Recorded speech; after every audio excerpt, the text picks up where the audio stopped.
अस्सलाम वालेकुम दोस्तों, ड्रामा सीरियल द गुड दौलाब में छा थींदो तव्हांखे सॼी कहाणी ऐं अपडेट इन नंढड़ी वीडियो में ॾींदासीं। वीडियो खे आख़िर ताईं ॾिसंदा। मुंहिंजो यूट्यूब चैनल अमीर जमाल लिखियल आहे, सब्सक्राइब कंदा तो सब्सक्राइब करण सां को आवाज़ जो बैलेंस न करंदो, काफ़ी असांजी हौसला अफ़ज़ाई थींदी ऐं तव्हांखे वधीक वीडियो ॾिसण वटां मिलंदा। तो तव्हांजो टाइम वेस्ट कोन था करायूं, हलूं था पंहिंजी कहाणी ऐं अपडेट जी तरफ़।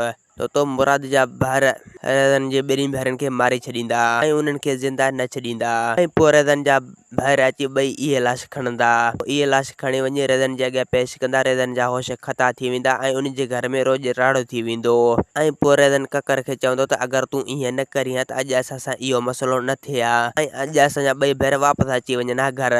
ऐं हाणे त उन्हनि जा लाश आया आहिनि ऐं ॿिए पासे रेस मंसूर इहा सोचींदो त मूंखे टिजाइण वारो केरु थो थी सघे, यानी मुंहिंजे मथां गोली हणण वारो केरु थो थी सघे।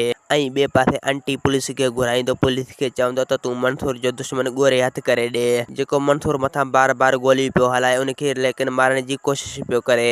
ऐं ॿिए पासे दोस्तो सोडलर मुराद खे चवंदो त असांजो दुश्मन मीर शाहनवाज़ ख़ान जा हथ थी न आहिनि। मुराद चवंदो त मीर शाहनवाज़ ईअं कॾहिं बि नथो करे सघे, अगरि ईअं करे त असांखे फ़ैसिले लाइ मिनथू न करे हा ऐं न ई फ़ैसिले लाइ राज़ी करे हा।